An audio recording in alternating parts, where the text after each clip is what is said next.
अब यहाँ पर वो श्लोक बाकी हैं तो सवाल जवाब ले लेता हूँ मैं। मुझको भजते हैं, तो भजना एक्चुअली उसका अर्थ डिटेल में क्या हुआ? पूजना, कृष्णा कह रहे हैं ना, कृष्णा ने क्लेरिफाई करा है कि मुझको भजते हैं अर्थात पूजते हैं, बजते हैं, मानते हैं, अपेक्षा रखते हैं, वॉट एवर इट इज। बजते हैं मतलब पूछते हैं। यानी practical day to day living में उसका ट्रांसलेशन कैसे करें? बस आप उम्मीद रखते हैं, बिलीफ। उम्मीद, अपेक्षा, अपेक्षा। एक्सपेक्टेशन, तो उसको भजना, वो भी भजने में आ गया। ओके। दूसरे से कुछ भी करते हैं आप कि वो मुझे देगा, फिर वो व्यक्ति हो सकता है, विचार हो सकता है, नियम हो सकता है, देवता हो सकता है, ईश्वरों का ईश्वर हो सकता है, सबका मालिक हो सकता है, मुझे नहीं मालूम, है ना।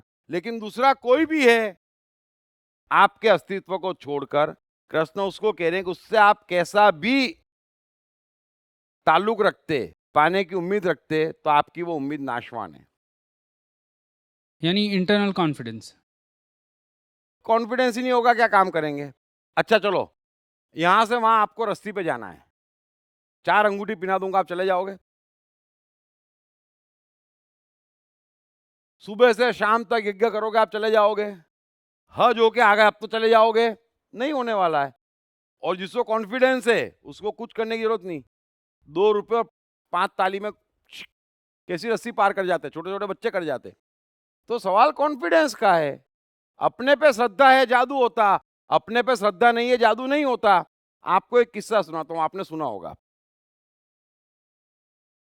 ये एक अच्छी कहानी है कि अ, आपको मालूम है रामायण में राम और हनुमान और सब बंदरों की सेना को ब्रिज बनाना था। तो बोले पानी में पत्थर कैसे डालें, कोई टेक्नोलॉजी तो थी नहीं। तो हनुमान ने बोला बस आपका नाम देंगे और पत्थर डालेंगे तो डूबेंगे नहीं। तो सब बंदरों ने बोला अच्छा, तो पत्थर डालना शुरू करे, और फट फट फट पत्थर जमते गए। तो राम तमाशा देख रहे थे, बोले मेरा नाम दे रहे हैं और पत्थर डाल रहे हैं और वाकई डूब नहीं रहे हैं। बोले कमाल हो गया। तो राम ने बोला लाओ मैं भी ट्राई करूं। तो राम ने पत्थर डाला, पत्थर डूब गया।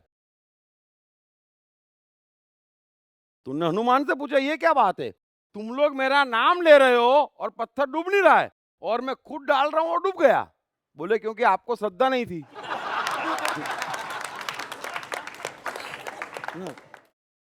और हमको श्रद्धा थी, है ना। तो कॉन्फिडेंस एक मैजिक है। कुछ कहानियां बहुत अच्छी बनी है हिंदुस्तान में, उनको समझें तो विश्वास है, कॉन्फिडेंस है। और कॉन्फिडेंस आप दूसरे पे नहीं रख सकते, अपने पे रख सकते हैं, है ना।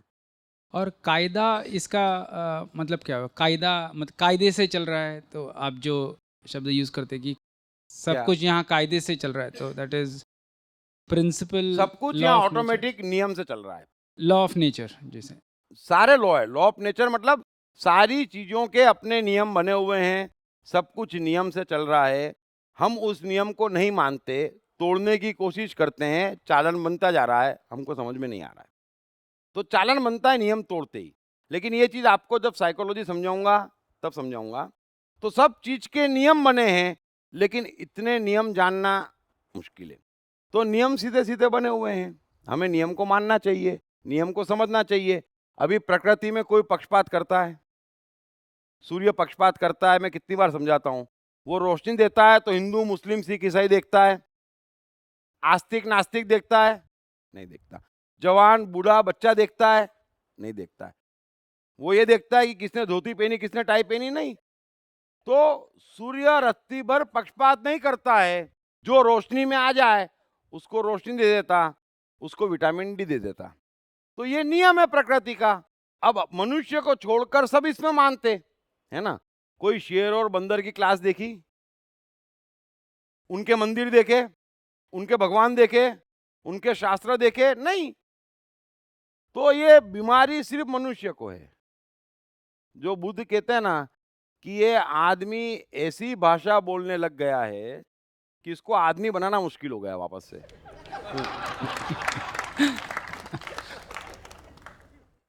और ये समय के लेक्चर्स जो है वो इसी श्रृंखला में आते हैं कभी या लेना तो इस श्रृंखला में थे, लेकिन कृष्णा महाराज इतनी धीरे धीरे धीरे जा रहे हैं, सो मुझे लगता है कि अगले जो भी हमारे पास सेशन होंगे वो गीता निपट जाए, क्योंकि गीता में मैं जल्दी करना नहीं चाहता, क्योंकि डीप साइकोलॉजी है और कमाल की साइकोलॉजी है कृष्ण की। तो ये सारे गीता के प्रवचन समाप्त होने के बाद समय का एक हाँ, अलग सेशन, फिर अलग से तो स्पेस एंड टाइम उसमें दोनों नहीं, ऐसे ऐसा है कि 6 साइकोलॉजी मैंने लिखी हुई है और वो डीपेस्ट गहरी और सिंपल है, उसके बाद में कुछ भी समझने को नहीं बचता। उसमें सत्य है, धर्म है, साइकोलॉजी है, आपके टाइम एंड स्पेस है, तो ये 6 साइकोलॉजी इसके बाद में लेंगे ऐसा। और जब भी मेडिटेशन करते हैं, ध्यान करते हैं, तभी आपने जैसे समझाया कि जिसमें रस आता है तो उसमें समय का पता नहीं चलता। तो कभी-कभी ऐसे ही मतलब those who are who do a lot of meditation they would relate to this कि हम मतलब 1 घंटा, 2 घंटे, 3 घंटे ऐसे ही जस्ट ऐसा लगता है कि मतलब समय का की कॉन्शियसनेस नहीं रहती। सो उसमें जो एक्सपीरियंस है वो भी मतलब आनंद या आनंद का एक्सपीरियंस वही ऐसा आनंद है, समय का पता ना चलना ही आनंद है, वही शांति है, वही सुकून है। हम्म। अभी शांति होगी तो समय का पता चलेगा। समय का पता क्यों चलता है? क्योंकि टेंशन है। टेंशन है बस। तो समय का पता चलना कायदे से एकमात्र पाप है।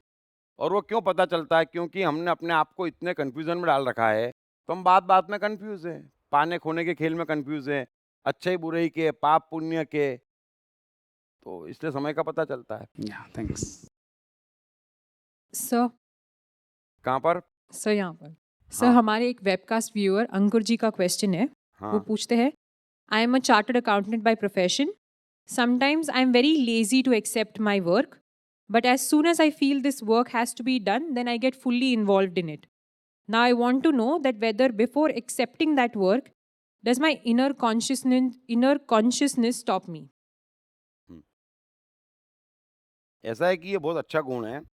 एक किसने सवाल पूछा मुझे नहीं मालूम है। क्या होता है कि ये समझना, अगर मैं सवाल ठीक समझा तो, कि प्रोफेशन से वो चार्टर्ड अकाउंटेंट है, बरोबर है? फिर काम आता, सर एक्सक्यूज मी, वो क्वेश्चन एक बार फिर से रिपीट करने के लिए बोलेंगे? क्वेश्चन क्वेश्चन फिर से रिपीट कर ले। Sometimes I'm very lazy to accept my work, but as soon as I feel that this work has to be done, then I get fully involved in it. Now I want to know that whether before accepting that work, my inner consciousness stops me. देखो, सवाल सीधा सीधा है कि मैं profession से chartered accountant हूँ, तो निश्चित रूप से काम आते हैं, लेकिन काम लेने को मैं इतना उत्सुक या उत्साही नहीं रहता, है ना? तो हर काम को एक्सेप्ट नहीं करता और एक्सेप्ट करने में टाइम लगाता हूँ, लेकिन एक बार एक्सेप्ट कर लेता हूँ तो फिर उसमें डूब जाता हूँ। ये जो गुण है, ये पूरा का पूरा परमात्मा का गुण है। ये एक हाईएस्ट क्वालिटी है मनुष्य की, कि जो भी मेरा काम है, लेकिन मैं तब करूंगा जब मेरा अस्तित्व राजी होगा, वरना साल में 4 अकाउंट लूंगा, लेकिन तब लूंगा जब मुझे वो काम करने की इच्छा होगी या श्योर हो जाएगा कि ये काम लेना है, तब तो उस काम में मजा आएगा। नहीं तो 2 रोटी खाऊंगा, 100 काम नहीं लूंगा, 4 लूंगा। और जो ऐसा करता है वो आज जीता है और कल बड़ी सफलता पा लेता है, उसके जीवन में चमत्कार होता है। और क्योंकि हमारी भूख पैसे की है, तो हम सोचते हैं जितना ज्यादा काम आए ले लो, जियो ही मत, रात भर जगो, दिन भर जगो। उसी में सारी गड़बड़ हो जाती, कुछ आता नहीं हाथ में, और लालच में काम गड़बड़ हो जाते, अकाउंट बिगड़ जाते, 10 केस हो जाते, काम आना बंद हो जाते और एक दिन सड़क पे आ जाते। उल्टा होता है। तो हम अपनी मर्जी से लेते, अस्तित्व साथ में होता, वो काम परमात्मा ने भेजा होता, और उस काम में से किसी एक काम में से बड़ी फाइल मिल जाएगी इनको, आज नहीं कल, और बहुत बड़ा काम हो जाएगा। ये गुण है, बहुत बढ़िया गुण है ये, कि लोभ और मोह से नहीं, अपने अस्तित्व से काम लूंगा, मेरी इच्छा होगी, है ना? है ना? मैं गायक तो हूं, लेकिन अवार्ड के लिए नहीं गाऊंगा, पैसे के लिए नहीं गाऊंगा, अपनी मस्ती में गाऊंगा, उसके जीवन में चमत्कार हो जाएगा।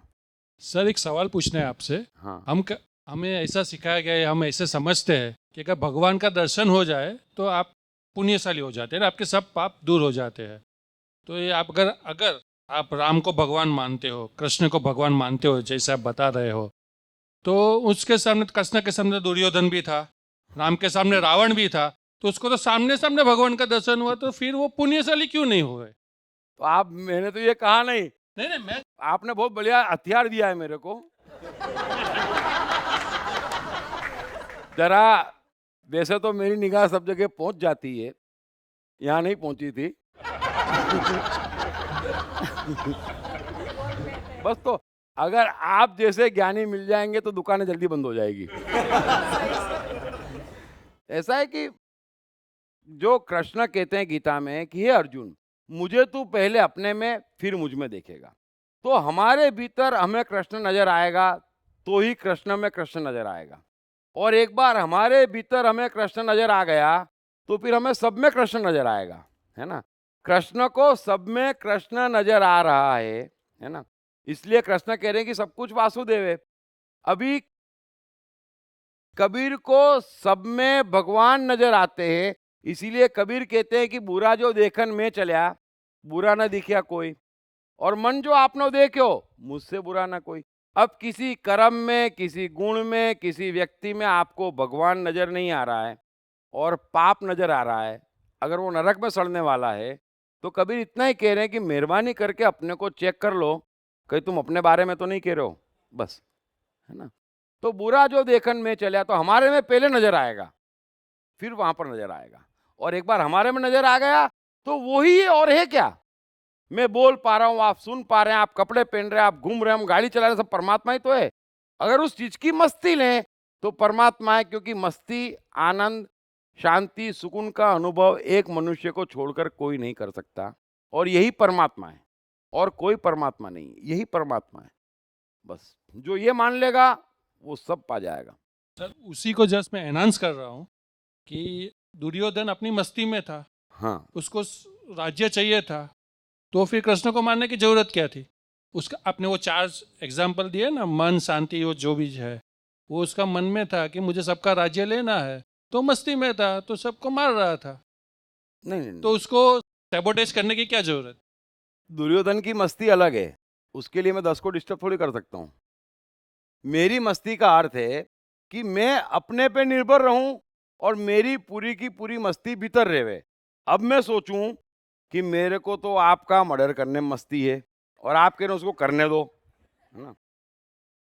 दिक्कत ये है कि यहाँ पर मैं सबको तो करने दूं मर्डर, लेकिन वो ये नहीं जानते कि उनका मर्डर करने कितने लोग घूम रहे हैं। दूसरे की भी इच्छाएं हैं, है ना, हमारी अकेले की थोड़ी ही है। तो दूसरे को डिस्टर्ब करने का अधिकार हमें नहीं मिल जाता अपनी मस्ती के लिए। अपनी मस्ती का अर्थ है कि मेरी मस्ती मेरे भीतर है, राज्य से नहीं है, किसी को मारने से नहीं है, किसी भी चीज से नहीं है। मेरी मस्ती मेरे भीतर है, जो मुझे उपलब्ध है।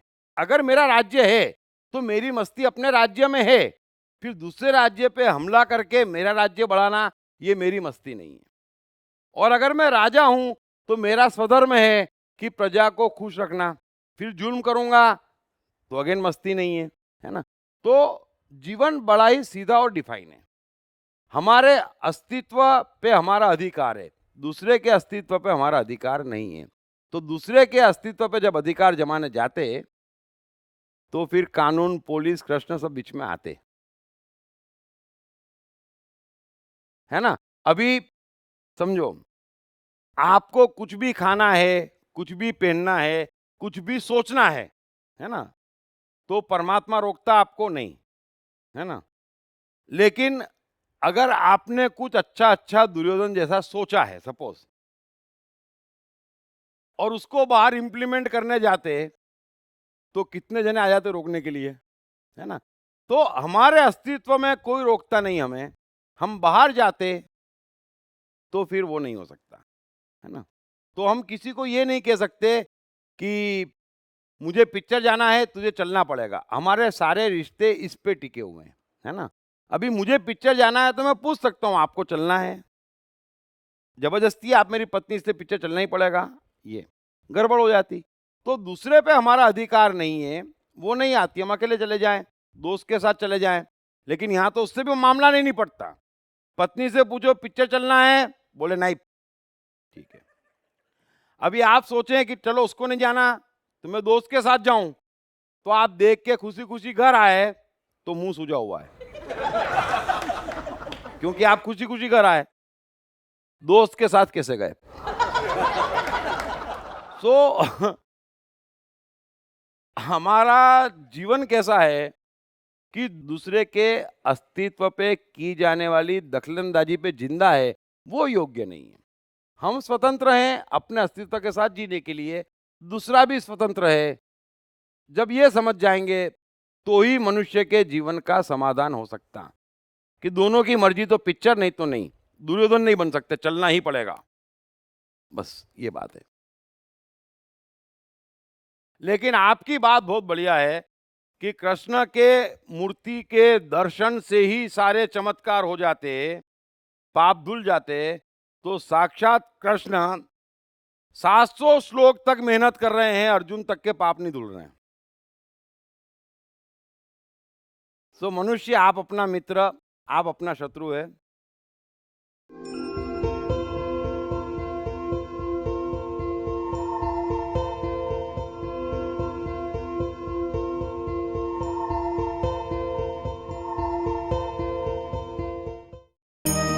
कृष्ण मन और जीवन के मास्टर।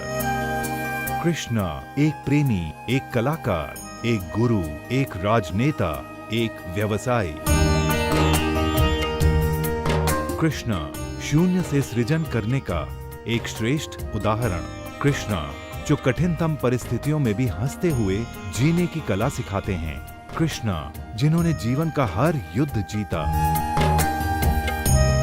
दीप त्रिवेदी द्वारा लिखित किताब मैं कृष्ण हूँ। ये किताब कृष्ण के संपूर्ण जीवन पर रिसर्च करने के बाद कुछ इस साइकोलॉजिकल अंदाज में सिलसिलेवार रूप से लिखी गई है कि जिसे पढ़ते पढ़ते आपका जीवन भी बदलता चला जाएगा। मैं कृष्ण हूँ। ये किताब अंग्रेजी, हिंदी, मराठी तथा गुजराती में एक साथ atmanestore.com साथ ही सभी प्रमुख ई-कॉमर्स साइट्स पर भी उपलब्ध है। आपने कहा कि खुद से प्रेम करना, I got that thing, but वो जो स्वार्थ होता है उसका डिफरेंस क्या है? स्वार्थ के बगैर कोई जी नहीं सकता, बरोबर है? हाँ। हम क्या स्वार्थ करते हैं? अभी बाहर से आकर्षित होकर क्या स्वार्थ करते? हम स्वार्थ करते जो चीज मिटने वाली है उसका, है ना? समझ गए? बगैर स्वार्थ के मनुष्य नहीं जीता। स्वार्थ का डायमेंशन चेंज करना है। तो अभी हम क्या करते कि हमको ये मिल जाए, हम ये हो जाएं, बाहर कुछ पालें, ये स्वार्थ करते। अब बाहर आप पाने में पहले अपने को मारते, यानी कि मारते, फिर वो पाने के बाद भी आपको खुशी दे ये जरूरी नहीं, और दे भी दे तो टिकती नहीं, वो बिछड़ जाती। तो कृष्ण कह रहे हैं कि आप स्वार्थ के कारण जो नाशवान वस्तु है उसके पीछे दौड़ रहे हैं। दूसरा स्वार्थ ये है कि मैं अपने से प्रेम करता हूं, ये मेरा स्वार्थ है, तो मुझे आनंद मिलेगा तो काम करूंगा, पैसा मिलेगा इसलिए काम नहीं करूंगा, तो ये भी स्वार्थ है, लेकिन डायमेंशन परमात्मा का है ना? मैं काम करूंगा, मैं मरने को तैयार हूं, है ना? मैं मारने को तैयार हूं, लेकिन अपने लिए नहीं। अगर 10 का भला होता होगा, 25 को बचाना होगा, तो अपने लिए मारना और 10 के लिए मारना है, तो मारना, मारने में कृष्ण है, लेकिन कब? जब अपने लिए नहीं, 10 को बचाने के लिए मारते। तो अपने से प्रेम ये स्वार्थ का सबसे ऊंचा दर्जा है। अभी बुद्ध को अपने से प्रेम हुआ, तब घर छोड़ के गए ना ज्ञान लेने, है ना? तो अपने से प्रेम एकमात्र स्वार्थ है जो मनुष्य को करना चाहिए, और वो अलाउड है, और वही परमात्मा की पूजा है। हेलो सर, ये पूछना चाह रहा था मैं, जैसे मैं रामानंद सागर जी की महाभारत की कई गई गीता सुन रहा था मैं, उसमें ये कहा गया था कि जो कृष्ण और अर्जुन के बीच वार्तालाप हो रही है युद्ध के मैदान के बीच में, तो उस समय कौरवों को पता तक नहीं चल रहा कि उनके बीच क्या बातें हो रही हैं। तो क्या उसमें कहा गया कि समय को उस समय तक कृष्ण ने रोक रखा था? नहीं नहीं नहीं नहीं, मतलब ऐसा कहा गया था, इसलिए कंफर्म कर रहा हूँ मैं। अभी आप पड़ोस वाले कान में कुछ कहो फिर आप बोलना बोरीवली मुझसे सुना ही नहीं। तो युद्ध का मैदान इतना बड़ा, कृष्ण अर्जुन से कह रहे हैं, सही तो बात। चिल्ला चिल्ला के थोड़ी बोलेंगे, हे अर्जुन तू सुन। सही बात है तो कैसे सुनाई देगा दुर्योधन को? सर, लेकिन ये छोटी बात भी नहीं है ना, ये वार्तालाप कई लंबा चल रहा है, तो युद्ध के मैदान के बीच में तो कोई इंटरफेयर भी नहीं कर रहा उस समय। अरे इतने नगाड़े बज रहे हैं, शंख बज रहे हैं, वहां कृष्ण जोर से बोलते तो भी कैसे सुनाई देता? ये मतलब इतनी लंबी चल रही है, कहने का मतलब ये है। तो सुनाई कैसे देगा? लेकिन नहीं बट आप अभी घर पे कुछ बात करते, वो पड़ोसी को सुनाई देती? सर, लेकिन जैसे सपोज अगर हम दोनों खड़े हैं इस समय और मैंने आपको रुका रखा है कि अब रुकिए, लेकिन अरे मैं आपके हाथ में माइक है इसलिए। उस जमाने में माइक नहीं था। लेकिन सामने वाला इंतजार करेगा ना कि कर क्या रहा है फाइनली, इतने टाइम तक मुझे रुका क्यों रखा है अभी तक, ऐसा कुछ वो नहीं। अपने शंख नगाड़े बजाने में मस्त हैं, सब अपनी दुनिया में मस्त हैं, सबके मन में यही चल रहा है कि बस उसको मारेंगे और मरेंगे। वहां दो आदमी युद्ध के मैदान में क्या कर रहे हैं बीच में हैं? वो क्या मतलब है किसी को? ऐसी कोई बात नहीं है। ठीक है, थैंक यू। कि तुम्हारा सवाल समझ में नहीं आया मेरे को, पूछा क्यों? कंफर्मेशन चाह रहा था, हाँ, कंफर्मेशन चाह रहा था मैं। कहने का मतलब ये था कि कृष्ण ने उस समय रोक रखा था क्या, जैसे राम। नहीं नहीं नहीं, कृष्ण कौन होते हैं समय रोकने वाले? वही वही फिर हम चमत्कारों की दुनिया में मत जाओ। यही कंफर्म करना चाह रहा था। कृष्ण और हमारे में कोई फर्क नहीं है, सिर्फ गुणों का फर्क है। हेलो। हाँ, हाँ सर, इतने टाइम से मैं आ रहा हूँ। पहले काम में मस्ती करता था, अभी मस्ती से काम करता हूँ। बट द थिंग इज, मेरा स्टॉक मार्केट का काम है, I deal with clients, clientele work है। तो थिंग इज सर्टनली इसे काम करते करते 3:30 तो कभी होता है पता ही नहीं चलता है, खाना भी कभी कभी रह जाता है 2 बजे तक, 3 बजे। लेकिन सर्टनली क्या होता है, कोई कोई चीज़ स्पॉन्टेनियसली डेवलप हो गई अभी, this is what have happened. तो वो चीज़ से सर्टन अर्निंग जो पहले मेरे को नहीं दिखता था, सामने ही था नज़र के, लेकिन दिखता नहीं था, अभी वो दिखने लगा है। तो समझो मेरे को कोई चीज़ में वो स्पॉन्टेनियस में 10,000 मिल रहा है। तो रिसेंटली 4 दिन पहले एक ऐसा डेवलपमेंट हुआ कि मैं सोचा कि इसमें साला और अगर मैं आगे जाता हूँ तो 10 का ये 15-17 भी हो सकता है। बट आई थिंक कि ये मेरी ग्रीड है कि ये स्पॉन्टेनियस है, नहीं, मुझे नहीं पकड़ ये भगवान का प्रसाद है। अच्छा, आप एक चीज समझे, मैं वही कह रहा हूँ हाँ। कि जब हम शांति में, सुकून में और मस्ती में हैं, है ना, और हमें कोई लोभ लालच नहीं है, हम अपने काम से काम रखते हैं, तो हमारे आसपास की जो 50 गारंटेड अपॉर्चुनिटी वो हमें दिखना शुरू हो जाती, राइट। और फिर वहां से और आगे की दिखना शुरू हो जाती। ऐसे आदमी बढ़ता है अपने इंटरनल सिस्टम से। हम पाने की चाह नहीं कर रहे हैं, चीज अपने आप आती, क्योंकि सामने ही पड़ी होती। इसलिए कृष्ण कहते हैं ना कि जो अपने आप मिले पदार्थ में सदैव संतुष्ट है, वो बढ़ता चला जाता। अब हम क्या करते हैं, लोभ के कारण हम जो नहीं है उस अपॉर्चुनिटी को क्रिएट करने की कोशिश करते हैं, खोजने की कोशिश करते हैं जो है ही नहीं। अब हरा चश्मा लगा लेते, फिर दिखता हाँ ये है, फिर रात को मालूम पड़ता ये तो बड़ा नुकसान हो गया। तो परमात्मा भेजता, जैसे जैसे हम अंदर जाते हमारी दिव्य दृष्टियां जगती, हमें चीजें दिखती है वहीं की वहीं। जो अभी जिसका जीवन है और जैसा वो है, उसमें 1000 चीजें छिपी पड़ी है। जैसे आपको लगा कि ये दिखी, और दिखेगी और सबको दिखेगी, जैसे जैसे वो भीतर जाएगा सुनेगा, क्योंकि सामने ही है और यहीं से रास्ता निकलता है, यहीं से दिखता है, हमें दिखता नहीं है। हम अपनी दौड़ा भागी में हैं, तो परमात्मा ने जो सेट किया, जो सेट है, जो रेडी है, वो हमें दिखता नहीं है अपनी दौड़ा भागी में। तो बस यही ये दिक्कत है। ऑटोमेटिक निकलती जाती है। वो दिखता ही है सामने। मैंने सोचा ये ग्रीड आ गई, क्या नहीं हो नहीं गया? नहीं, ग्रीड इसलिए नहीं मैं- है ये। That is why I asked the ये question. तो नहीं नहीं, Yeah. ये तो दूरदृष्टि जगती जा रही है, Thank you. और धीरे धीरे सब दिखेगा और काफी दिखेगा। सर Thank मैं चार्टर्ड अकाउंटेंट हूँ।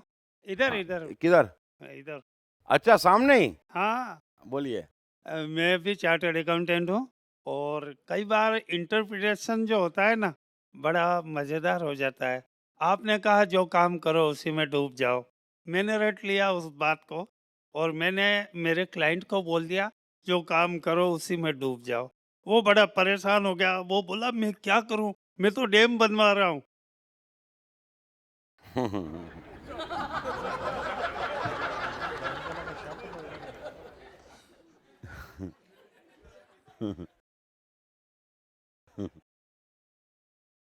आई हैव या कोई क्वेश्चन? हाँ please. Yes I have a question. Creative fields में अक्सर ऐसे होता है कि डेडलाइन आ जाती है, तभी बराबर क्रिएटिविटी स्पार्क हो जाती है और हो भी जाता है। तो वो भीतर से तो एक्चुअली नहीं आ रहा है, ऐसा लगता नहीं है कि भीतर से ही आता है ऑफ कोर्स, लेकिन इतना समय जो जाता है जब तक डेडलाइन का प्रेशर नहीं हो तब तक कभी कभी होता भी नहीं है। तो for example there were 11 paintings which I did over a period of 1 year, और बाद में ऐसा लगा कि इसमें कुछ मज़ा नहीं आ रहा है, तो आई डिस्कार्डेड ऑल दैट एंड बाद में 28 पेंटिंग्स बनाई इन 4 months which got exhibited and that उसमें कंप्लीटली डूब गया था। तो लेकिन this was deadline triggered, not भीतर से ट्रिगर्ड। सो इसको डेडलाइन ट्रिगर नहीं कहते हैं। देखो, आप डूब गए बस, तो डूब गए अगर, तो 20 दिन बहुत दूर होता है। डूबना महत्वपूर्ण है। आपका अस्तित्व ने एक्सेप्ट कर लिया कि नहीं मजा करना। आप जैसे ही अस्तित्व एक्सेप्ट करता है करना है, फिर दिन रात थकान कुछ भी नहीं होती। और अस्तित्व एक्सेप्ट नहीं करता तो 2-2 मिनट भारी पड़ती है बस। और एक चीज़ और बताऊं, क्रिएटिव लोगों का एक फायदा है, जैसे आपकी माताजी कह रही थी आज हैं क्या, नहीं आज तो बहुत कष्ट उठाए, ऐसा हुआ वैसा हुआ, तो वो क्या उनको बाहर से देखने पे लगता है, और भीतर आपके देखें तो जितना उनको लगता है उससे एक्चुअल में 1/10 कष्ट आपको होता है। बराबर कह रहा हूं मैं? Right, yes yes yes. नहीं, हाँ या ना बोलना। ये एकदम बिल्कुल हाँ 1/10 भी नहीं, 1/100 होता है। हाँ, तो ये क्यों होता है, वो उस दिन मेरे को उनको कहना रह गया कि आप सोच रहे हैं कि वो कष्ट में है, वो कष्ट में नहीं है इतने। तो ये आदमी का नेचर रहता है। और कई ऐसे होते हैं कि सोचें कि ये 100 कष्ट में है, वाकई में वो लाख कष्ट में होते हैं। तो 2 तरीके के आदमी होते हैं। तो आपको तो यूं ही बढ़िया है, क्योंकि जो उनको लगता है उसमें से कुछ भी नहीं है। सर हेलो हाँ हेलो बोलो। सर इधर सर एक सवाल है। आपने कहा कि कृष्ण भगवान के अंदर मतलब उनकी मूर्ति में पूजा नहीं करना चाहिए, जो उनके गुण है वो अपने में होना चाहिए। तो ये कामना रखना कि वो गुण डेवलप करना, ये भी एक प्रकार का कामना हुई है। और कैसे डेवलप किया जाएगा, एक तो ये सवाल है, यदि करना है तो क्या गुण अपने को कैसे डेवलप किया जाए। दूसरा एक और सवाल है कि आपने कई बार ये पूछा टाइम और स्पेस का गणित जो बोला है, वो एक्चुअल में अभी तक समझ में नहीं आया कि नहीं, टाइम और वो स्पेस। जब देखो, अच्छा, time and thank space you. का गणित मैं शॉर्ट में समझाता हूँ। टाइम हमारे मन में एक बार में एक चीज रह सकती, और हमारे सामने भी एक बार में एक चीज रह सकती। ये उसका पूरा गणित है। तो जो सामने है वो मन में होना चाहिए, या जो मन में है वो सामने होना चाहिए। तो उस स्थिति को आप कहते हैं आनंद, मस्ती, शांति, सुकून। ये बात समझ में आ गई? सारी गड़बड़ कब होती, जब मन में कुछ और सामने कुछ है, या सामने कुछ है वो मन में नहीं है ना, वो पसंद नहीं है, तो गड़बड़ होती। ये पहली बात। दूसरी बात, कृष्ण को पूजने से तो मतलब कुछ निकलता ही नहीं है। कृष्ण हमारे भीतर है, बरोबर है। अब उनके गुण कैसे जगाएं, तो वही बात कृष्ण लगातार गीता में कह रहे हैं कि भाई सारे बाहरी प्रभावों से हट जाओ, वो गुण जग जाएंगे। कृष्ण ये नहीं कह रहे हैं, या मैं कभी भी ये नहीं कह रहा हूं कि ये गुण जगाओ।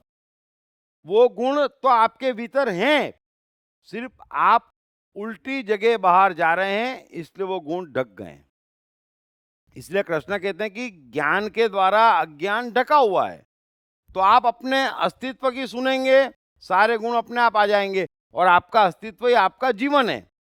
फिर ये नहीं कि अस्तित्व में ये गुण जगाओ, वो गुण जगाओ, वो सब ऑटोमेटिक प्रोसेस है।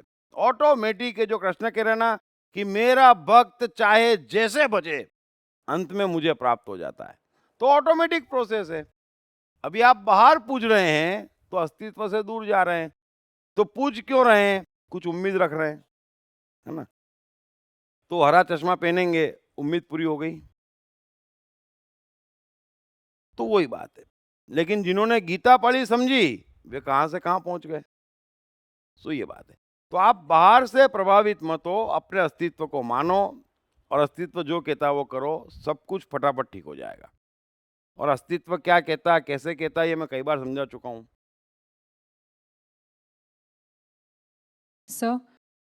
सर वेबकास्टिंग से राजेश जी का क्वेश्चन है। वो पूछते हैं कि while doing a particular project when you get a setback That means the Lord's will is not there. So should we continue with the project or do a different project? नहीं, एक minute, अब इसमें भी क्या है, सवाल बड़ा गहरा है। देखो, हमने कोई प्रोजेक्ट किया, बरोबर है?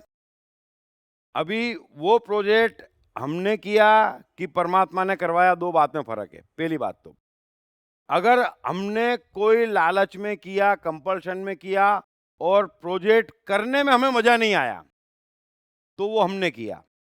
प्रोजेक्ट करने में मजा आया, जैसे एडिसन को प्रयोग करने में मजा आ रहा है, 27 दिन क्या 27 जन्म तक कोई दिक्कत नहीं है, इस बात को समझना। तो मजा आ रहा है मतलब परमात्मा ने करवाया। तो मैं प्रोजेक्ट कमाने के लिए नहीं कर रहा हूं, मैं प्रोजेक्ट इसलिए कर रहा हूं मुझे काम करने में मजा आ रहा है ना। अभी मैं बोल रहा हूं तो मुझे बोलने में मजा आ रहा है, और जो मजा आ रहा है वो मेरा फल है। उससे ऊपर आगे पीछे न मुझे कुछ चाहिए न मुझे मिल सकता है। मैं चाह भी लूं तो कैसे मिलेगा, मुझे तो नहीं मिलेगा, समझना। अब हम सोचते या आप सोचते कि 10 आदमी सम्मान देंगे तो इसको कुछ मिलेगा। अगर वो सम्मान देंगे और मुझे कुछ मिला तो मैंने तो खो दिया, क्योंकि उस पल मुझे थमना पड़ गया, है ना। उस पल मुझे थमना पड़ गया, इस बात को समझना। मैंने अपने को खो दिया अगर सम्मान मुझे मिला तो प्रोजेक्ट मैंने इसलिए किया कि मुझे मजा आया, तो परमात्मा ने किया। एक बात, अगर मुझे मजा नहीं आ रहा है लेकिन क्या करें, आगे बढ़ना है या जीवन का कंपल्शन है, अब जीवन के कंपल्शन में मजा ना आए वो भी गलत बात है ना। अब अगर उन्होंने प्रोजेक्ट कुछ पाने के लिए किया और प्रोजेक्ट में मजा नहीं आ रहा है, तो ये उनकी फेल्योर है कि प्रोजेक्ट को जज नहीं कर पाए, कष्ट उठाया। और दूसरी बात, जिस काम में मजा नहीं आ रहा है उसमें आप चाह के भी परफॉर्म नहीं कर सकते। आपका performance 1000th on the spot हो जाता है, 1000 ऑन द स्पॉट हो जाता है। और जिस काम में आपको मजा आ रहा है वहां मैजिक हो जाता है। तो कर्म कोई भी हो, कृष्ण का वहां पर उपस्थित रहना जरूरी है। यानी कि मजा आना, मस्ती आना, संतोष पाना कि चलो मैं अपने घर का धन देकर किसी अनाथालय में जा रहा हूं, बच्चों के साथ पिकनिक मना रहा हूं, है ना, दिन भर बैठा हूं उनके साथ, तो मुझे क्या हो रहा है, मुझे संतोष आ रहा है, तो मैं कभी थकूंगा नहीं, है ना। ये संतोष की बात है, कुछ आनंद की बात है, कुछ मस्ती की बात है। अब अगर ऐसे में हम कुछ करते हैं और गड़बड़ होती है ना, परमात्मा करवा रहा है, मतलब मुझे काम करने में मजा आ रहा है लेकिन नुकसान हो रहा है ना, तो चिंता करने की कोई बात नहीं है। अब अगर मैं कर रहा हूं तो ये मेरा कैलकुलेशन फेल्योर है कि मैं कष्ट भी पा रहा हूं, मजा भी नहीं आ रहा है और प्रोजेक्ट में पैसा भी घुमा रहा हूं, यानी लॉस भी कर रहा हूं, तो ये तो मेरी सजा है। और अगर मेरे को मजा आ रहा है और मैंने कमाने के उद्देश्य से प्रोजेक्ट नहीं लिया, मजा के हिसाब से लिया, कर्तव्य के हिसाब से लिया, शांति के लिए लिया, किसी और के लिए लिया, जैसे प्रायः मैं काम करता हूं तो जनरली किसी और के लिए करता हूं, है ना, तो किसी और के लिए किया, अपने लिए नहीं किया, तो वो परमात्मा का भेजा है, फिर नफा हो नुकसान हो कोई फर्क नहीं पड़ता, उसमें अल्टीमेटली नफा ही होता है। तो दो सिस्टम है, एक में ये है कि जो हुआ अच्छा हुआ, चाहे नफा हो चाहे नुकसान हो, और एक ये सिस्टम है जहां हम अपने को मार के करते, गड़बड़ करते, और उसमें कई बार आने वाला नफा भी पीछे से महा नुकसान में बदल जाता। तो दोनों सिस्टम अलग है। सो मेरे ख्याल से उनसे पूछ लेना, मैंने तो अलग अलग तरीके समझाने की कोशिश करी। और सर वो पूछ रहे हैं कि is there any way I can listen to my inner voice, कोई मेथड या कोई वे जिससे वो अपने इनर वॉइस को सुन सकते हैं। अगर कोई भी बाहरी प्रभाव नहीं है तो वो आपका इनर वॉइस है ना। तो बाहरी प्रभाव में कि मुझे इसमें बड़ा रुपया मिलेगा, तो बाहरी प्रभाव हो गया, रुपया बाहर मिलेगा। तो इनर वॉइस का अर्थ है कि मुझे करने में संतोष है, जैसे कृष्ण को नरकासुर को मारने में संतोष है, और नरकासुर को मारते मारते खुद मर भी जाए तो भी संतोष है कि एटलीस्ट मैं परमात्मा का कार्य करते करते मृत्यु पा गया, तो गम का काम नहीं। तो संतोष, शांति, सुकून, मस्ती, मजा, क्रिएटिविटी, अगर कर्म का ये फल है तो आपकी इनर वॉइस है। अगर फल कुछ बाहर है, बाद में है ना, बाद में है, तो ये तो पूरे धर्म वाले समझाते स्वर्ग और नरक, अरे वो बाद में है ना, बाद में है ना, लो मैं सबको स्वर्ग की गारंटी करता हूँ, सब अभी नरक भोगे और सुख मेरे को दे दे, मैं ऊपर नरक भोग लूंगा। हैं?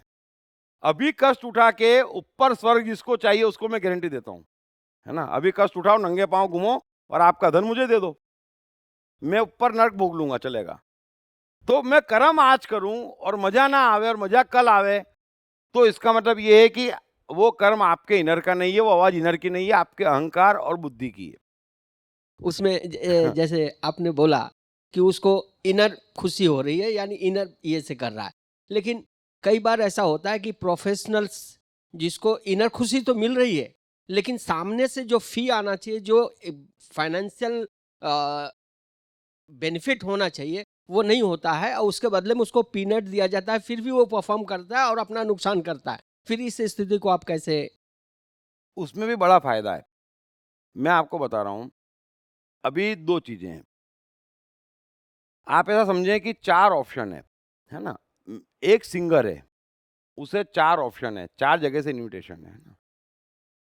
एक इनविटेशन है जहां पे श्रोता अच्छे हैं, है ना, सुनना चाहते हैं, उसको प्रेम करते हैं, लेकिन पैसा देने को तैयार नहीं है या 5,000 रुपये दे रहे हैं। तो दूसरे, तीसरे और चौथे हैं।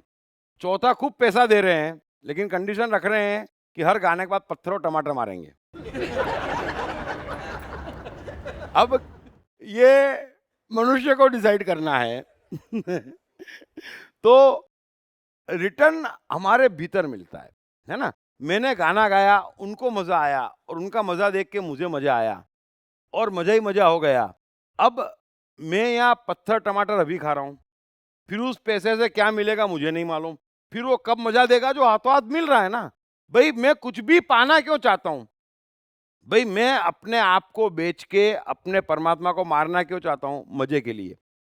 लेकिन वो मजा कब? बाद में। आज क्या उसकी कीमत पे मजा मारना।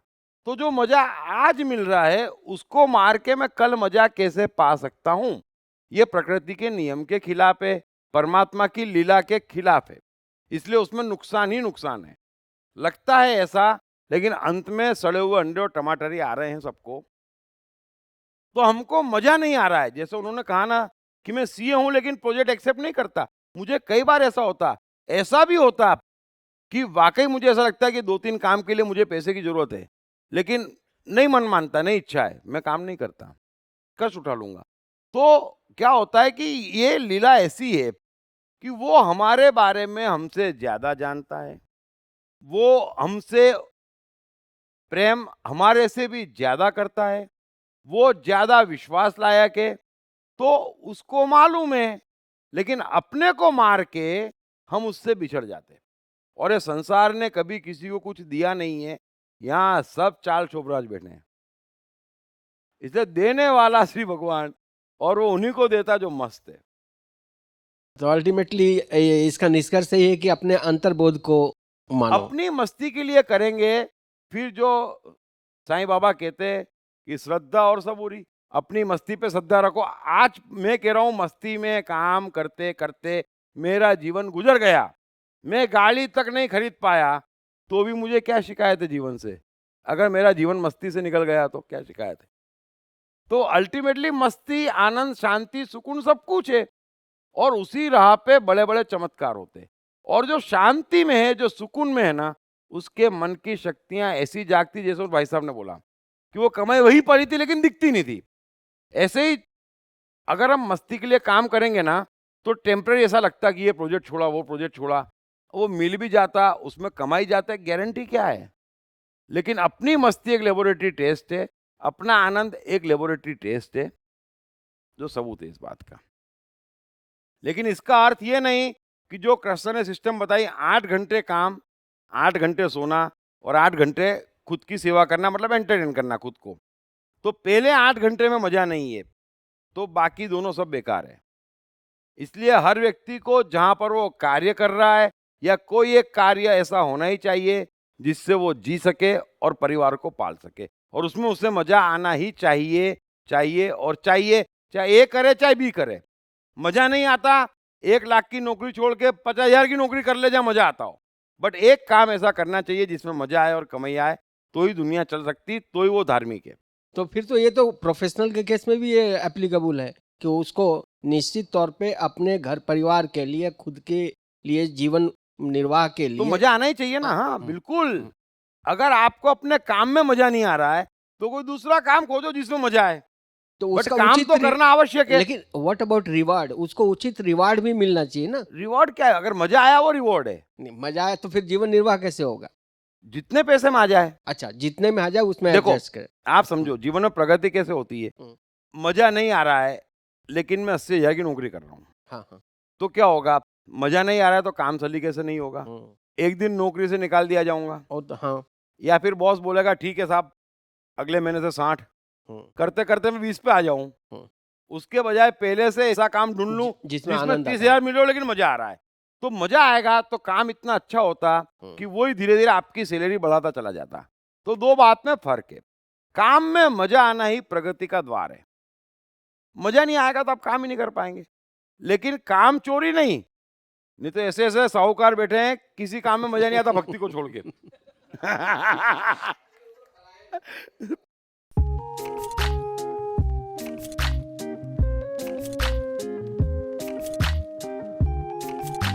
हाय, मेरा नाम शील कुमार अवस्थी है और मैं बैंक में काम करता हूँ as a senior manager. My name is Omkar Kulkarni and I am a engineering student. मेरा नाम जयराम प्रसाद है, मैं सेल्फ एम्प्लॉयड हूँ। मैंने इनकी बुक पढ़ी I am the mind. Sir ने I am the mind book में बहुत क्लियरली मेंशन किया है कि माइंड किस तरीके से वर्क करता है, कैसे प्रॉब्लम्स को क्रिएट करता है और इसका सोल्यूशन क्या है लाइफ में। It's a really great book that I've come across in so many years. I've read many books but this one stands apart. इस पुस्तक की सरल भाषा, साधारण ढंग से मन का क्लासिफिकेशन ने मुझे बहुत प्रभावित किया है। I have read the book. It clearly identifies, explains the difference between your brain and the mind. All the 7 states of the mind are clearly defined in that book and that's the best thing about the book. So it's a very nice book written in a very clear language. मेरा तो मानना है, मैं मन हूँ पुस्तक, हर व्यक्ति को पढ़ना चाहिए। ये जिंदगी को आसान बनाने का सरलतम तरीका है। अगर ये आई एम द माइंड एक बार समझ में आ गई, it is going to make the magic in the life.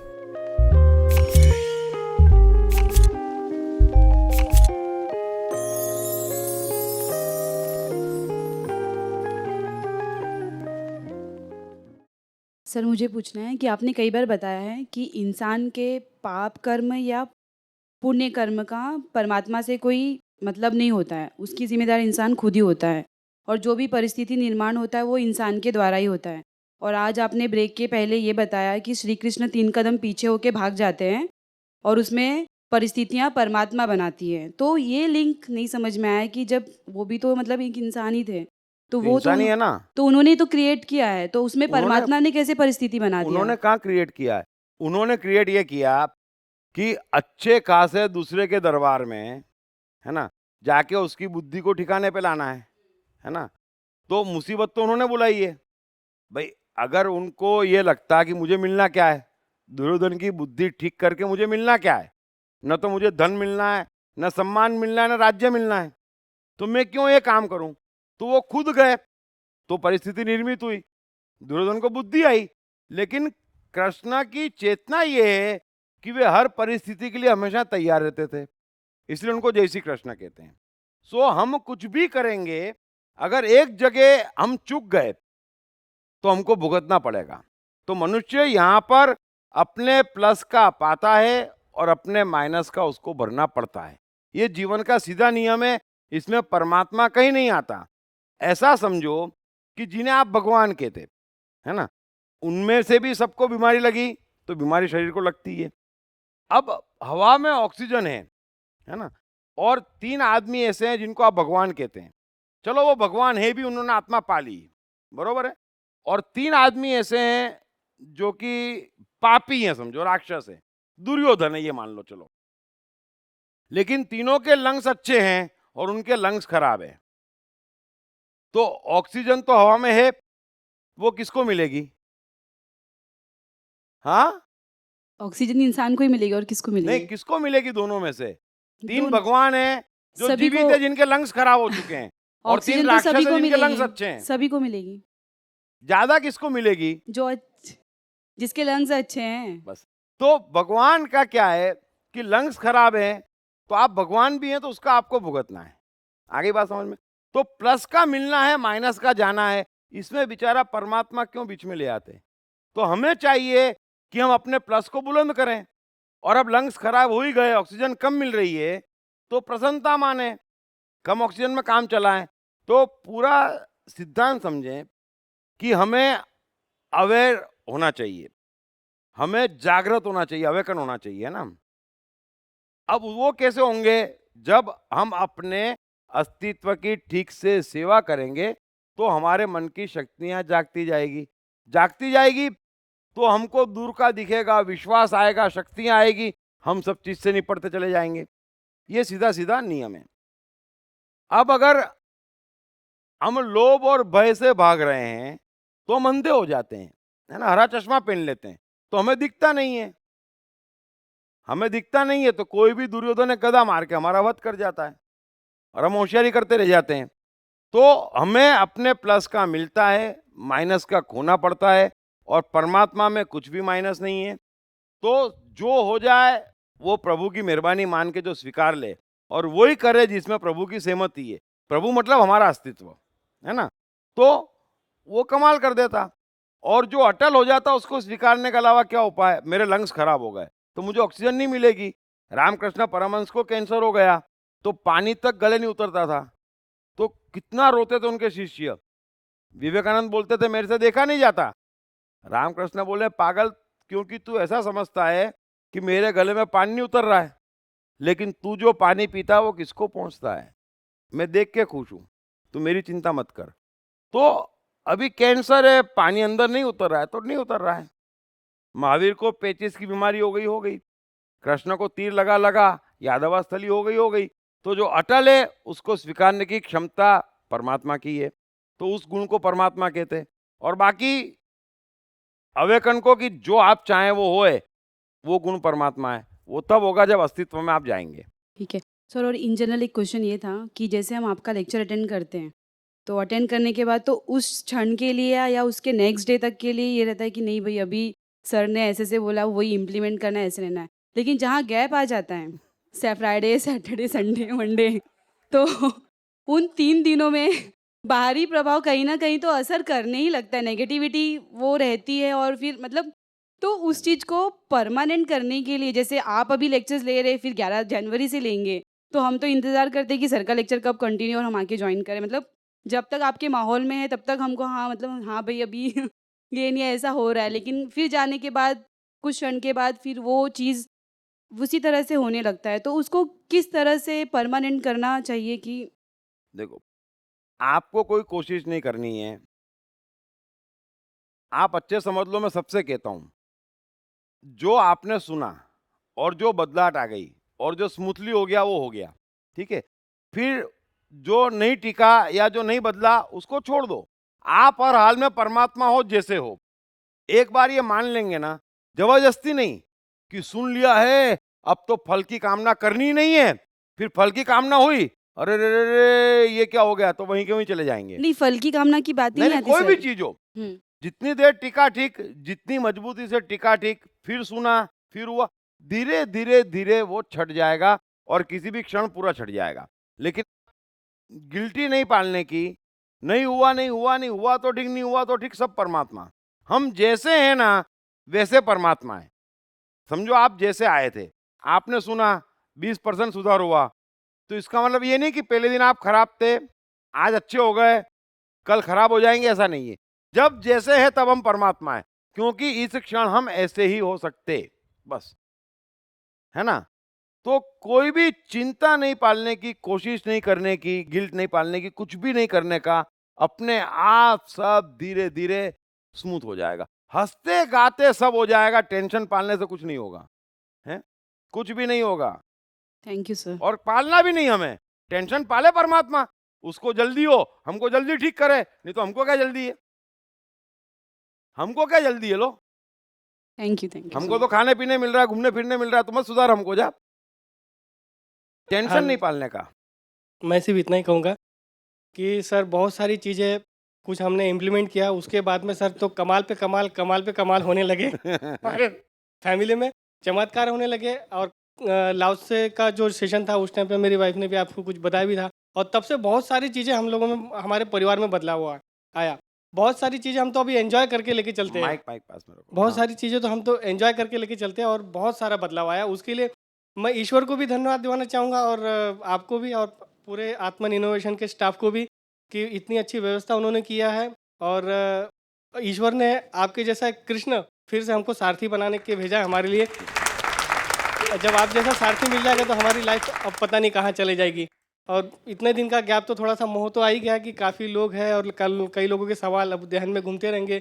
एक वो व्यक्ति थे, उनकी हर सवाल में उनका पत्नी का जिक्र आए बगैर होता ही नहीं था उनका सवाल।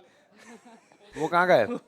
हाँ, यस, वो काफ़ी लोग हैं, कब अभी इनकी कविताएं याद आती रहेंगी। नहीं, अब वो अपनी पत्नी से प्रभावित बिल्कुल नहीं होते हैं। एसएमएस आया फिर गए वो।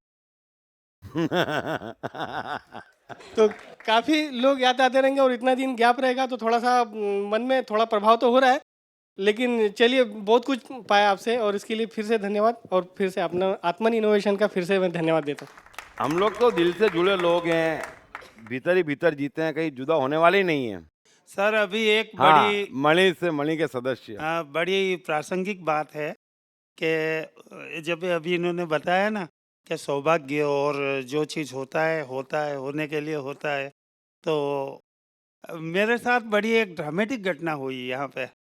और वो ये हुई कि देखिए, मैं ईमानदारी से बोलता हूँ, मैं ये अपने डीप टॉक्स के बारे में बिल्कुल नहीं जानता था।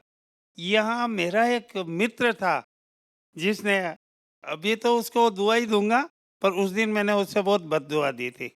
और वो ये था कारण कि उसने मुझे बुलाया था कि डीप टॉक्स में चलना है, और वो आया नहीं। वो आया नहीं। फिर भी मैंने हिम्मत करके मैंने कहा चलो, पता नहीं। फिर मैं आया तो यहीं का होके रह गया। तो अब मैं उसको धन्यवाद देता हूँ, और वो अभी तक आया नहीं, उसके बाद शक्ल भी नहीं दिखाई है, मगर वो निमित्त था आपके यहाँ बुलाने के लिए, इसलिए उसको तो आपको सबको तो है ही है, पर उसको भी मैं धन्यवाद देता हूँ। बराबर है। So, सर कोई क्वेश्चन? हाँ, ये लास्ट मेरे साइड से है कि न मैं हूँ न वे मुझ में है। इसको जरा एक्सप्लेन करेंगे सर? संसार के सारे गुण, सारे कर्म, सारे मनुष्य और सारी वस्तुएं मुझ में हैं, और उन सब में मैं हूं। लेकिन राज की बात यह है कि न तो उनमें से किसी में मैं हूं, न उनमें से कोई मुझ में है। यही मेरी माया है, और जो इसे समझ गया उसका उद्धार हो गया। तो कृष्ण ये कह रहे हैं कि मैं इस समय 800 गाड़ी में बैठा हूं, है ना? तो 800 गाड़ी में मैं हूं, गाड़ी मुझ में है। फिर मैंने गाड़ी पार्क करी, है ना, और गार्डन में चला गया, तो फिर ना गाड़ी मुझ में है न मैं गाड़ी में हूं। फिर मैं गार्डन में गया राधा के साथ, तो इस समय राधा मुझ में है और मैं राधा में हूं। तो कृष्ण कहने की ये जो मेरी माया है कि मैं सब में हूं, मैं किसी चीज से भेद नहीं करता, है ना, किसी चीज से मुझे भेद नहीं है। अभी 4 चोर मिल गए और रात भर उनके साथ ही गुजारनी है, तो अब चोरों को गीता तो सुनाएंगे नहीं जबरदस्ती, तो वो अपने अपने किस्से सुनाएंगे, मैंने ये डाका डाला, मैंने वो डाका डाला। तो कृष्ण बोलेंगे मैंने भी माखन चुराया था। सो मैं सब में हूं और सब मुझ में है, लेकिन ना मैं किसी में हूं ना कोई मुझ में। अब इस समय परिस्थिति बन गई, मैंने झूठ बोल दिया, उस झूठ में मैं हूं और वो झूठ मुझ में है, लेकिन झूठ बोल के काम समाप्त हो गया। फिर मैं झूठा नहीं हूं, झूठ मुझ में नहीं है और मैं झूठ में नहीं हूं। ऐसा। तो thank you very much, thank you very much.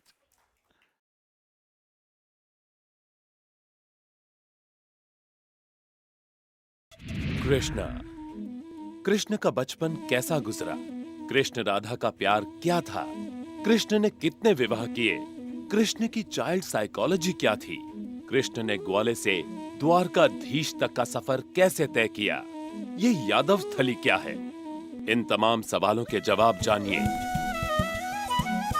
दीप त्रिवेदी द्वारा लिखित किताब मैं कृष्ण हूँ।